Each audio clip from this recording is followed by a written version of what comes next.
Hi everyone, welcome to TGPSC exams. మనం previous వీడియోలో నిజాం రాజ సంస్థానాలలో 25వ bit వరకు మనం కవర్ చేసామండి. ఇప్పుడు మనం ఈ వీడియోలో 26th బిట్ నుంచి కవర్ చేస్తాం. 26th బిట్ వచ్చేసరికి మనకి ఏ వనపర్తి సంస్థానాధీశుడు రాజధానిని నుగూరు నుండి వనపర్తికి మార్చాడు. సో ఈ ఈ ఈ రాజు మనకి రాజధానిని నూగూరు నుంచి వనపర్తికి మార్చాడండి. ఎవరు మార్చింది అంటే మొదటి రామకృష్ణారావు అండి. ఎవరు అంటే మొదటి రామకృష్ణారావు. ఈయనకున్న బిరుదులు ఏంటి మరి అని అంటే, ఈ మొదటి రామకృష్ణారావుకున్న బిరుదు రాజా బహదూర్ అండి. ఏం బిరుదు అంటే రాజా బహదూరు. ఈ రాజా బహదూర్ అనే బిరుదు మొదటి రామకృష్ణారావుకి ఎవరిచ్చారు అంటే నిజాం సికిందర్జా ఇచ్చాడండి. మనకి ఎవరిచ్చారు? నిజాం సికిందర్జా ఇచ్చాడు. మనకి 27 బిట్ వచ్చేసరికి రాజా రామేశ్వరరావు భూమిని కొలిచి సర్వే నంబర్లు వేసి రైతులకు పట్టాలు ఇచ్చాడండి. ఈ రాజా రామేశ్వరరావు యొక్క గొప్పతనం ఏంటంటే, ఈయన భూమిని కొలిచి సర్వే నంబర్లు వేసాడండి. వేసి రైతులకు పట్టాలు ఇచ్చాడు. ఈయనకున్న బిరుదులు ఏంటి అంటే, ఒకటి బల్వంత్ అండి, 2 his highness. So first Balwant అనే బిరుదు ఇచ్చింది ఎవరు అంటే నాజిరుద్దౌలా అండి. ఇతనికి బల్వంత్ అనే బిరుదు ఇచ్చింది రాజా రామేశ్వరరావుకి. హీజ్ హైనస్ ఇచ్చిందేమో బ్రిటిష్ వారు ఇచ్చారండి. ఈ రాజా రామేశ్వరరావుకి హీజ్ హైనస్ బిరుదు ఎవరు ఇచ్చారు అని అంటే మనకి బ్రిటిష్ వారు. నెక్స్ట్ బిట్ వచ్చేసరికి మనకి తెలంగాణలో రైతులకు పట్టాలు ఇచ్చిన తొలి సంస్థానం ఏది? సో తెలంగాణలో రైతులకు పట్టాలు ఇచ్చిన తొలి సంస్థానం అన్ని సంస్థానాలకెల్లా ఫస్ట్ సంస్థానం ఏది రైతులకు పట్టాలు ఇచ్చిందంటే ఈ వనపర్తి సంస్థానమే అండి. నెక్స్ట్ బిట్ వచ్చేసరికి సురవరం ప్రతాపరెడ్డి ప్రకారం ప్రథమాంధ్ర సంస్కర్త ఎవరు అంటే, సురవర ప్రతాపరెడ్డి ప్రకారము ఎవరు ప్రథమాంధ్ర సంస్కర్త అంటే ఈ రాజా రామేశ్వరరావే మనకి ప్రథమాంధ్ర సంస్కర్త అండి. ఎందుకు ఇతనే ప్రథమాంధ్ర సంస్కర్తగా మనకు సురవరం ప్రతాపరెడ్డి గారు వ్యాఖ్యానించారు అంటే, ఈ రాజా రామేశ్వరరావే ఫస్ట్ టైం మనకి భూమిని కొలిచి సర్వే నంబర్లు వేసి రైతులకు పట్టాలు ఇచ్చాడండి. అంటే అది సంస్కరణలో భాగంగా ఫస్ట్ సంస్కరణ తీసుకొచ్చింది ఈయననే అని చెప్పేసి ఈ సురవరం ప్రతాపరెడ్డి ఈ రాజా రామేశ్వరరావుని ప్రథమాంధ్ర సంస్కర్త అని వ్యాఖ్యానించాడండి. సో ఈ రా ఈ ఈ రాజా రామేశ్వరరావు యొక్క పదవి ఏంటి అంటే నిజాం దగ్గర నిజాం సర్వ సైన్యాధీక్ష పదవిని పొందాడండి. అంటే ఈ రాజా రామేశ్వరరావు నిజాం దగ్గర ఏ పదవిని చేశాడంటే సర్వ సైన్యాధ్యక్ష పదవిని పొందాడు. అంతేకాకుండా ఈయన సాలార్జంగ్ కంటే ముందే సంస్కరణలు ప్రారంభించాడండి. మనం ఆల్రెడీ అసఫ్ జాహీలు టాపిక్ చదివినప్పుడు అక్కడ సాలార్జంగ్ సంస్కరణలు చదువుకున్నాం కదా అండి. కానీ సాలార్జంగ్ కంటే ముందే సంస్కరణలు ప్రారంభించింది ఎవరు అంటే రాజా రామేశ్వరరావు. ఈ రాజా రామేశ్వరరావునే మనం సురవరం ప్రతాపరెడ్డి గారు ప్రథమాంధ్ర సంస్కర్త అనడండి. ఎందుకంటే ఈయననే ఫస్ట్ సంస్కరణలు తీసుకొచ్చాడు సాలార్జంగ్ కంటే ముందే, కాబట్టి అందుకే ప్రథమాంధ్ర సంస్కర్త అని సురవరం ప్రతాపరెడ్డి వ్యాఖ్యానించారని గుర్తుంచుకోవాలి. ఎవరు వ్యాఖ్యానించారు, ఎవరిని వ్యాఖ్యానించారు అనేది గుర్తుంచుకోవాల్సిన విషయం అండి ఈ బిట్లో.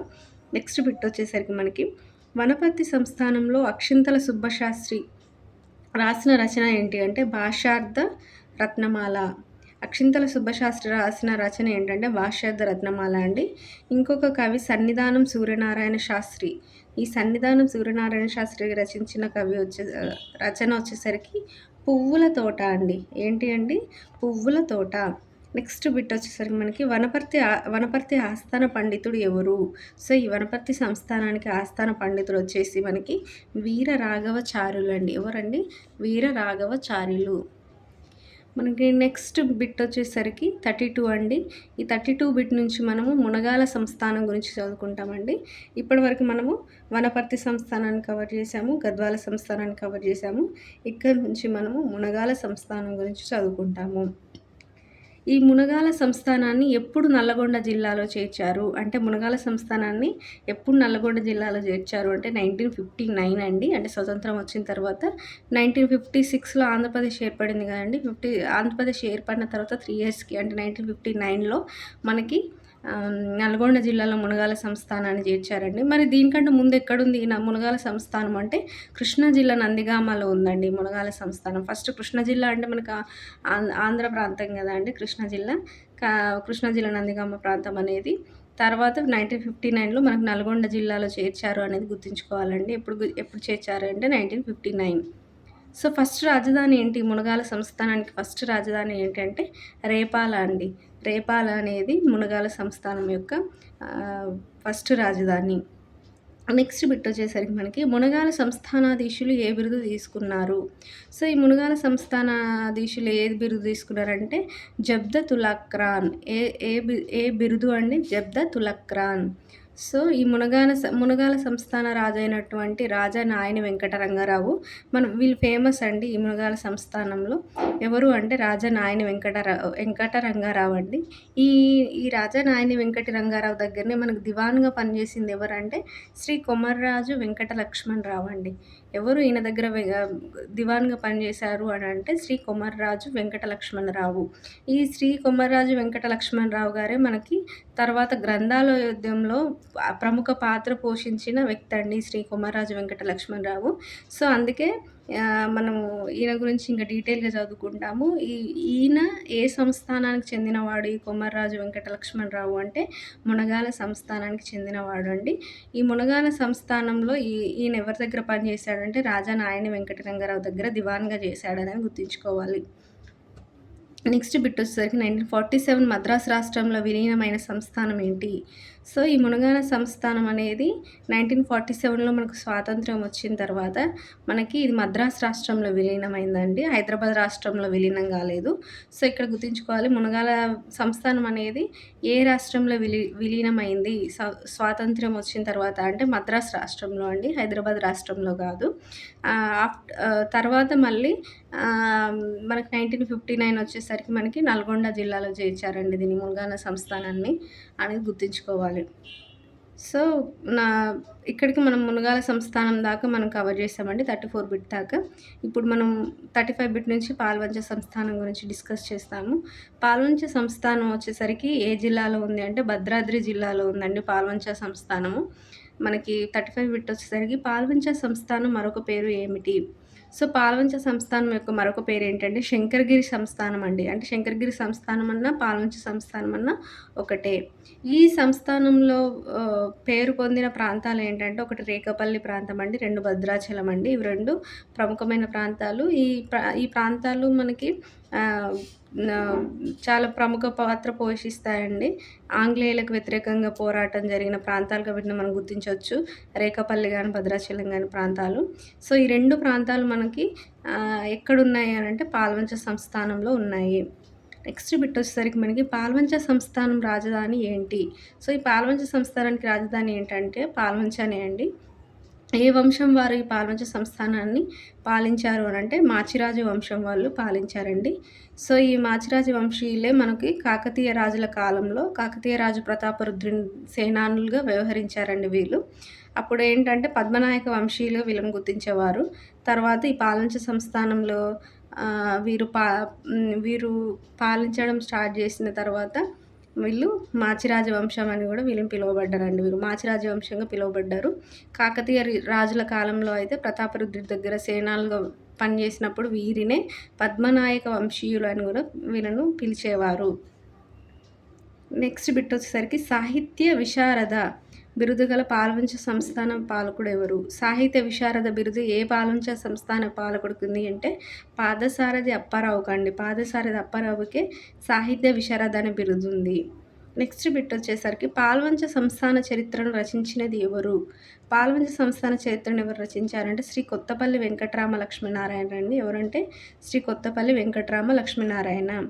ఈయన అంటే ఇతను పాల్వంచ సంస్థాన విద్యాశాఖాధికారిగా పనిచేశాడండి. అంతేకాకుండా ఆంధ్ర వాజ్మేయ సమితిలో కూడా కార్యదర్శిగా పనిచేశాడండి. ఇతనే మనకి పాల్వంచ సంస్థాన చరిత్రను రచించాడు. నెక్స్ట్ బిట్ వచ్చేసరికి మనకి శ్రీనాథుని వెంకటరామ కవి రచన ఏంటి? సో, శ్రీనాథుని వెంకటరామ కవి రచన ఏంటంటే అశ్వరాయ చరిత అండి.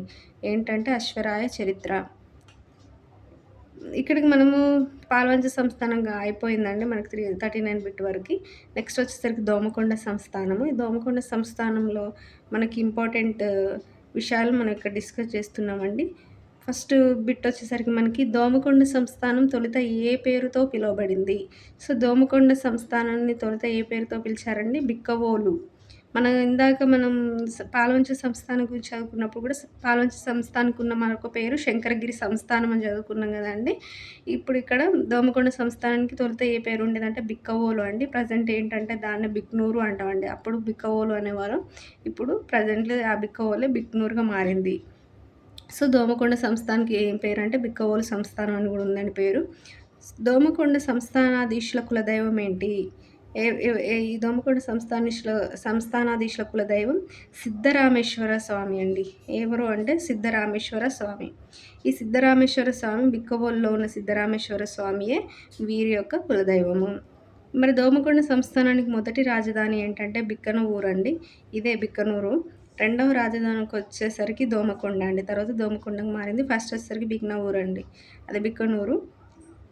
నెక్స్ట్ గోత్రం వీళ్ళ దోమకొండ సంస్థానాధీశుల గోత్రం ఏంటంటే రాచుళ్ళ గోత్రం అండి. వీరి గోత్రం ఏంటంటే రాచుళ్ళ గోత్రం.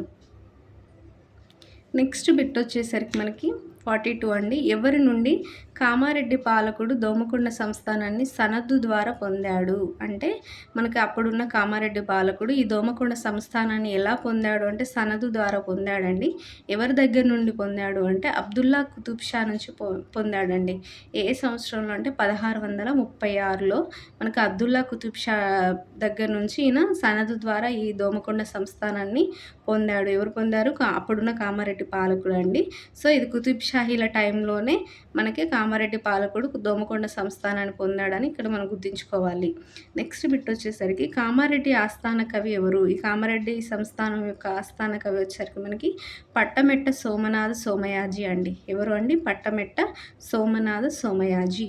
ఈయన యొక్క రచనలు ఏంటి మరి? పట్టమెట్ట సోమనాథ సోమయాజి రచనలు వచ్చేసరికి మనకి సూత సంహిత, బ్రహ్మోత్తర ఖండము, విశిష్టాంధ్రోక్తి. సో, ఈయన రచనలు ఏంటంటే సూత సంహిత, బ్రహ్మోత్తర ఖండము, విశిష్టాంధ్రోక్తి. నెక్స్ట్ బిట్ వచ్చేసరికి దోమకొండ సంస్థానంలో రెండవ మల్లారెడ్డి గొప్ప కవి అండి. ఈ దోమకొండ సంస్థానంలో ఎందుకు ఈయన గొప్పతనం ఏంటంటే ఈయన రచించిన రచనలు పద్మపురాణము, షట్చక్రవర్తి చరిత్ర అనేది ఈయన యొక్క రచనలండి. ఈ రెండవ మల్లారెడ్డి యొక్క రచనలు ఇవి చాలా ఫేమస్. ఇవి గుర్తుంచుకోవాలి. సో, ఇక్కడికి మనం దోమకొండ సంస్థానాన్ని డిస్కస్ చేసామండి 44 బిట్ దాకా. ఇప్పుడు అమరచింత సంస్థానం గురించి చూసుకున్నట్లయితే గనుక ఈ అమరచింత సంస్థానాన్ని మనము ఆత్మకూరు సంస్థానం అని కూడా అంటామండి. మరి ఆత్మకూరు ఎక్కడుందంటే మహబూబ్ నగర్ జిల్లాలో ఉందండి. అమరచింత సంస్థానం ఏ జిల్లాలో ఉంది? మహబూబ్ నగర్ జిల్లాలో ఉందండి.